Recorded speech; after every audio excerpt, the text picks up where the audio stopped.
So I chose creatine as my supplement. My name is Lindsay Jordan, and this is for Science of Sports Nutrition NTR 530. What we're going to be talking about, everybody else is doing this, so then we all know. All right, so what is creatine? Creatine is an amine group with a nitrogen that contains nitrogen. It's similar to protein, however, not the same. It is stored mainly in the muscles. About 1/3 of your body stores are stored as, or 2/3 of the body stores are stored in your muscles as phosphocreatine. The body can make creatine. The liver, kidneys, and pancreas synthesizes creatine. However, only about 1/3 of the stores of free-floating creatine are in these organs. Creatine is used to make ATP through exercise, and that is shown in that little picture I had posted. So it is combined with ADP in the muscles through creatine kinase, producing ATP and free-floating creatine, which goes back to the liver and kidneys, and then it is made into phosphocreatine to be stored back into the muscles. You can get creatine through your dietary intake. Most people that are eating meats, either fish or beef on a regular basis, get about anywhere between 1 and 2 grams a day. And so that's not a whole lot, but it is, can get it through your dietary intake. Non-meat eaters get trace amounts in their diet through other things, but not a whole lot. So the supplement creatine, the most common one is the creatine monohydrate. It is a white powder. It is sold in other forms, but in other combinations, but I'm going to be focusing mainly on creatine monohydrate as a white powder. Creatine as an ergogenic aid. So creatine is one of the most studied and researched supplements out there, not just for athletes, but for all sorts of reasons.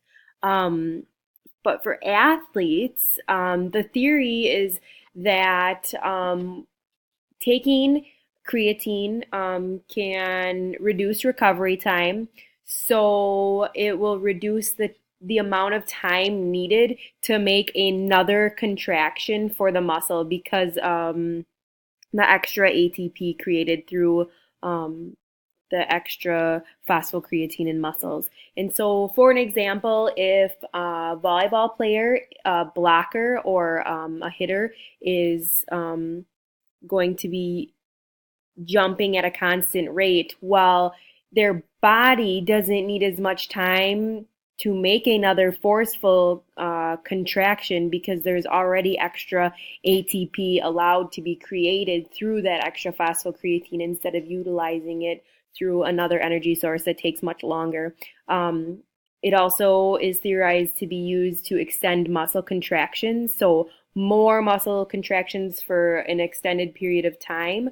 And this would increase the time to fatigue. So it would allow athletes to make these strong contractions over and over again without reducing or without being tired immediately. It is said to create more powerful movements. And so when, for instance, a soccer player is running down the field and all of a sudden they are dribbling the ball and they need to quick change the direction. And so it is shown or is theorized to make that more powerful movement to the other side right away. And it also is thought to increase lean muscle mass by obviously creating or synthesizing more protein in the body. So the scientific principles. This is just a nice little flow chart that I put together. Basically, what all of my research articles or all of the research that I did came to the same conclusion that the extra ATP that is created by the extra phosphocreatine in the muscles allows for all of these extra things to happen. So more muscle contractions, reduced recovery after contraction, and increased time to fatigue. Effectiveness on sports performance. So this is where it was effective, and so what I found is that any type of sports performer or athlete that is doing a contracted motion, like a repetitive motion over and over and over, but not for an extended period of time. So those endurance athletes, swimmers, um, sprint racers, or cyclists, those types of athletes, there wasn't a lot of um, there was no effect really on their sports performance. It didn't increase their sprint times or their cycle times. It really, really helped for those who were working in conjunction with a resistance training program to increase that lean muscle mass and allow for players to have that sustained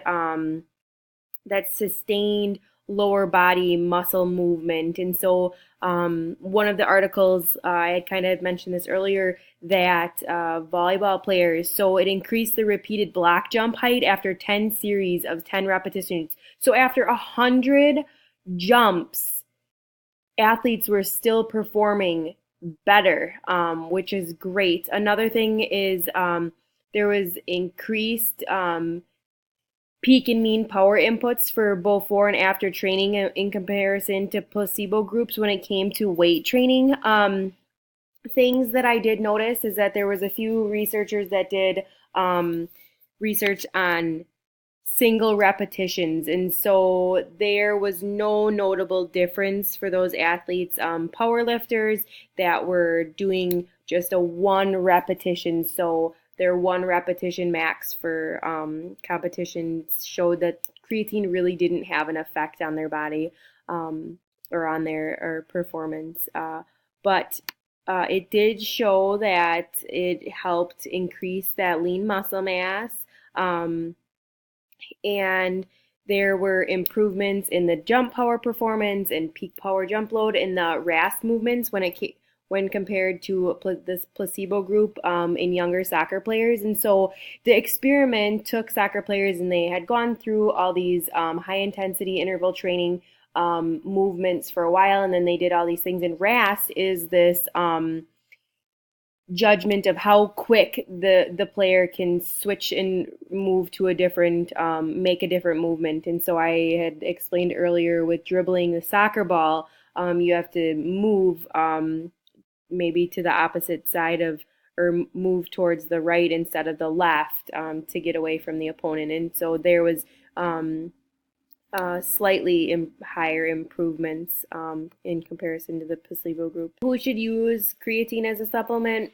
Well, all athletes can use it, but whether or not if it's going to be effective for their specific performance, well, it doesn't really work too well for endurance athletes. There was one study that I had researched that it was done on cyclists and swimming sprint trials. There was no improvements when it came to their time trials, to their endurance.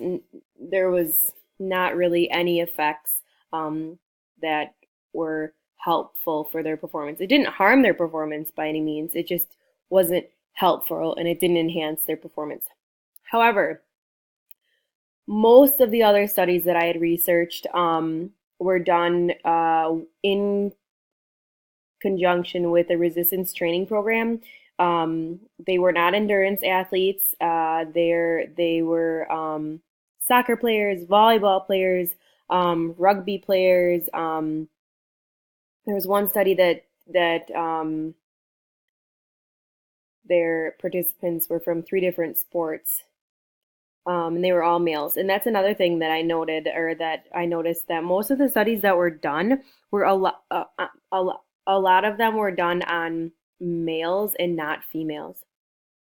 And so those who should use the supplement and who it would be most effective for is going to be those that resistance trained athlete and not endurance athletes. So runners, cyclists, swimmers, those types of performances.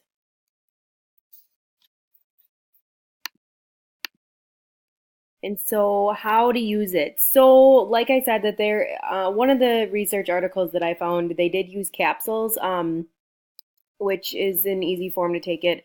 But a lot of, or the most popular form is going to be again that creatine monohydrate, and it is in a powder form, and you can buy it from all sorts of places.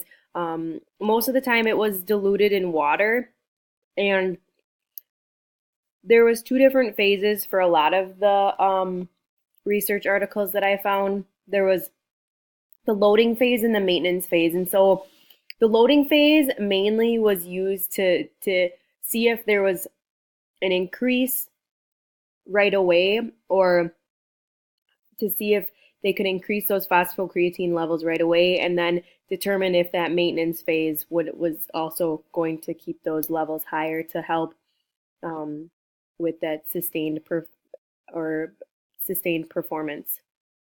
And so most of the time, it was a 1 week a maintenance phase, and then anywhere between 30 and 60 days, excuse me, for the maintenance phase. And so it ranged from 20 to 25 grams a day, about 4 to 5 doses of 5 grams for the loading phase, and then in all of the maintenance phases, there was 1 dose of 5 grams a day.